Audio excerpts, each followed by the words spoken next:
तारीख 18 मई यानी वो दिन जब आफताब के बेरहम हाथों ने कथित तौर पर श्रद्धा का गला घोंट दिया। मौत से पहले ये श्रद्धा का आखिरी मैसेज है। श्रद्धा अपने दोस्त को कोई खबर देना चाहती थी, मगर किसी काम में वो बेहद व्यस्त हो गई। आखिर क्या खबर देना चाहती थी, क्या कहना चाहती थी? आज तक को श्रद्धा का एक इंस्टाग्राम चैट मिला है जो 18 मई शाम 4:35 का है। दोस्त ने जब पूछा कि क्या खबर है तो श्रद्धा ने जवाब नहीं दिया। फिर करीब 4 महीने बाद श्रद्धा के उस दोस्त ने आफताब के इंस्टाग्राम पर मैसेज दिया, क्या चल रहा है, तुम दोनों कहाँ हो, तुमसे बात करनी थी, श्रद्धा से कहना मुझे फोन करे। जब आफताब ने इस मैसेज का कोई जवाब नहीं दिया तो उसे दोस्त ने शाम 5 बजे आफताब को कॉल किया, लेकिन आफताब ने ना तो फोन उठाया न ही पलट कर फोन किया। श्रद्धा का दोस्त को समझ नहीं पा रहा था। उसने 24 सितंबर को श्रद्धा के इंस्टाग्राम पर मैसेज दिया, तुम आखिर हो कहाँ, तुम सुरक्षित तो हो? उस दोस्त ने आज तक को बताया कि इस मैसेज को पढ़ा गया, लेकिन कोई जवाब नहीं आया। यानी 24 सितंबर तक श्रद्धा का फोन आफताब के पास था और वो श्रद्धा के सोशल मीडिया मैसेजेस पढ़ रहा था।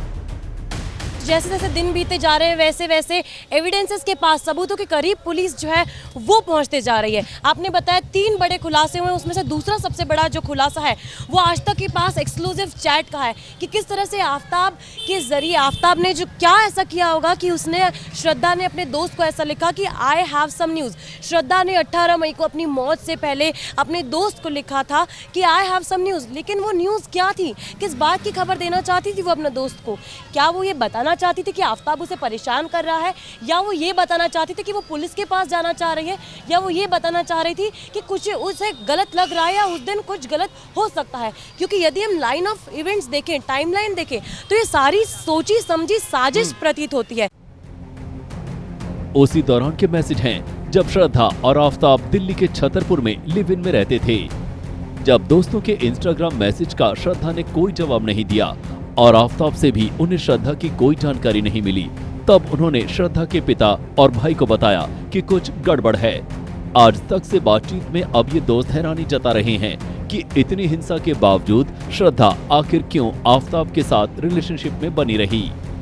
उसके साथ हर दिन क्लास में गया हूँ, थिएटर में मैं उसके साथ था, कल्चरल वीक्स में मैं एंकरिंग करता था, वो डांसिंग करती थी। बहुत कुछ, बहुत देखा है उसको, समझा है मैंने, जाना है, लेकिन वो नहीं है वो इस तरह के इंसान। वो किस तरीके से इतना हावी हो गया आफताब उसके ऊपर कि इतना जाके ये वायलेंस बढ़कर एक मर्डर में तब्दीली हो गया, ये अपने आप में विश्वास करने के हिसाब का नहीं है। बिल्कुल मान ही नहीं सकता मैं कि ऐसा हो चुका है।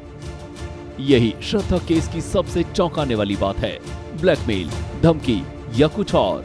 किस वजह से श्रद्धा ने सब कुछ सहने के बावजूद आफताब का साथ नहीं छोड़ा और आफताब ने वो कर डाला जिसका डर श्रद्धा को हमेशा से सता रहा था।